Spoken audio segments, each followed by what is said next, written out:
Aujourd'hui à la DAPEI de Loire-Atlantique, on a un objectif de réintroduction de la biodiversité au sein de nos établissements. On est accompagné par Mini Big Forest qui nous enseigne comment créer, planter et entretenir des mini-forêts. Je viens expliquer aux gens de la DAPEI qui ont suivi la formation aujourd'hui, leur expliquer un peu comment on a procédé sur le terrain de la forêt d'Alice. Là on voit qu'on a planté extrêmement dense puisqu'on est à 3 arbres par mètre carré et que dans chaque mètre carré on va associer des arbres différents et d'étagements différents, des arbustes, des grands arbres, des arbres de taille moyenne. Et on va essayer de recréer un peu toutes les strates naturelles d'une forêt.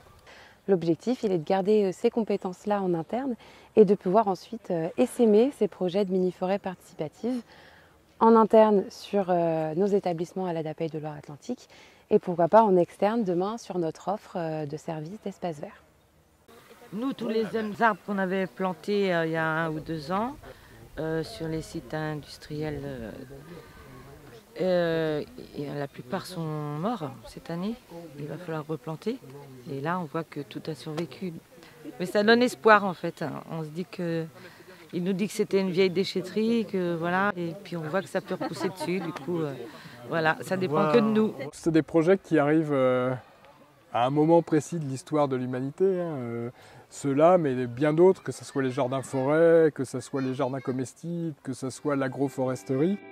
Chaque méthode de plantation a ses vertus et pour moi doit être redécouvert et appliqué au plus vite. On est également accompagné par Marlène de Maralena qui nous aide dans toute la construction du projet, de la formation jusqu'à la réalisation.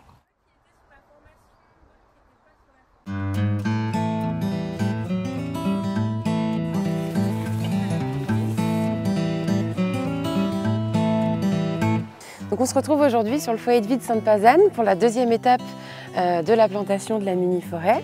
On a retrouvé les équipes des travailleurs d'espaces verts qui avaient été formés par Mini Big Forest. Et aujourd'hui, l'objectif, c'est de baliser la mini-forêt et son emplacement avec du coup des piquets. On va avoir 2 fois 100 mètres carrés, seulement 20% de nos terrains qui sont occupés aujourd'hui. Donc on a vraiment un enjeu, ne serait-ce qu'en interne déjà, pour réintroduire la biodiversité au sein de nos établissements et on a beaucoup de potentiel. On a aussi souvent considéré que ces services que nous rendait la nature étaient gratuits et illimités. Aujourd'hui, on se rend compte effectivement qu'ils ne le sont pas et on a aussi un devoir de rendre tous ces services à la nature. Est-ce qu'il est là?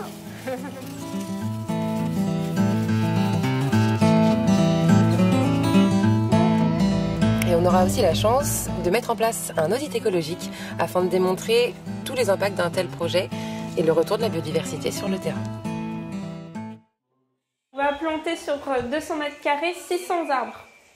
Non. Ouais. 600 arbres. C'est beaucoup, Marion. Et il y aura 21 essences d'arbres. On va utiliser une méthode de plantation japonaise qui s'appelle la méthode Miyawaki. Je connais pas. Ah bah je vais tout expliquer.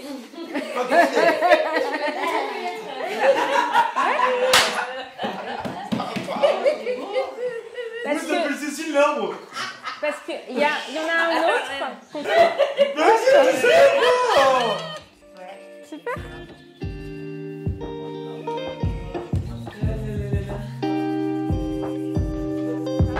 Nous avons même des choses qui peuvent ressembler à des troncs.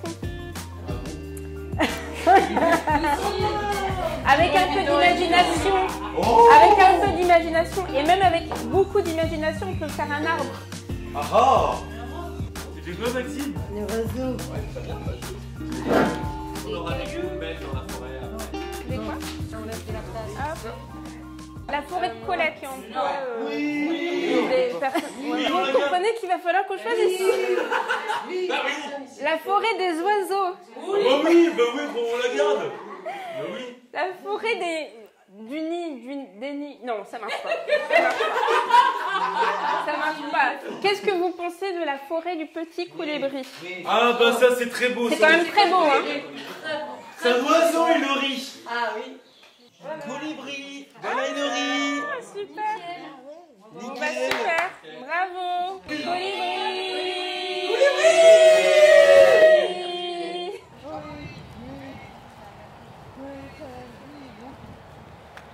fait une fois, Marlène, je me suis acheté un petit arbre.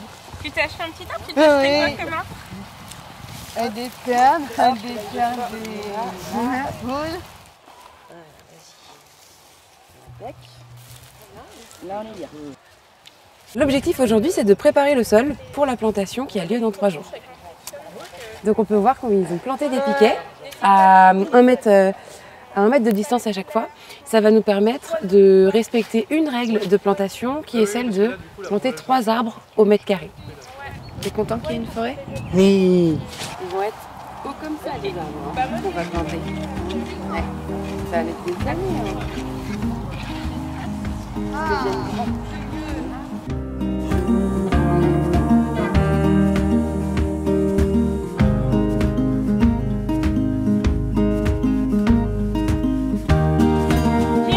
Ici présent, on va vous donner les 3 arbres à chaque fois, à planter dans 1 mètre carré.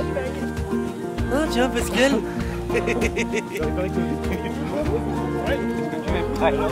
Oh bah bien sûr que je suis prêt, oh, quand même. Bienvenue à la plantation de la forêt du Petit Colibri. Donc c'est le jour J. On plante enfin nos 600 arbres sur le jardin du foyer de vie de Sainte-Pazanne. Et comme vous pouvez le voir, on est plutôt nombreux. Donc c'est super chouette. On a les résidents, les salariés de l'ADAPEI, les travailleurs en situation de handicap, la Fondation EDF et le groupe IDEA qui nous soutiennent financièrement, mais aussi Maralena et Minivic Forest pour leurs compétences sur la plantation d'arbres. Et on est tous très contents. Il y a un trou, moi. Voilà. Alors, tu poses comme ça, pas trop profond. On va le faire, je crois. Pas trop profond. Attends, on va mettre de la terre. Finalement, le fait qu'on soit ensemble, on a tenu le marathon du projet jusqu'au bout. Il y a vraiment un super collectif. Allez, 1, 2, 3, oui. Et maintenant, et la terre, tu la mets sur le côté. Ah, bien. Faut que tu mettes toutes les racines dans la terre. Vas-y.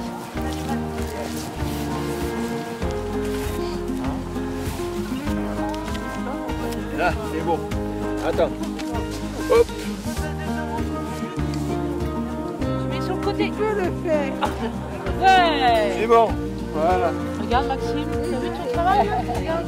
Regarde ça, t'as bien bossé. Marie, un autre forêt du colibri, elle est belle.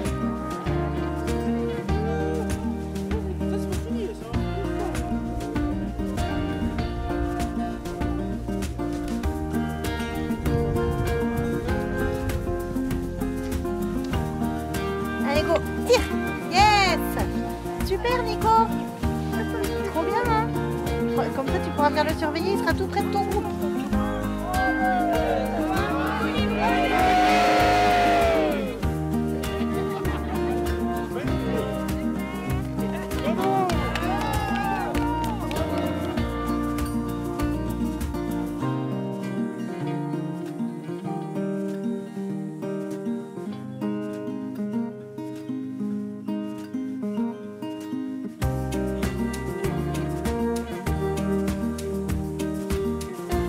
Longue vie à Colibris Forest.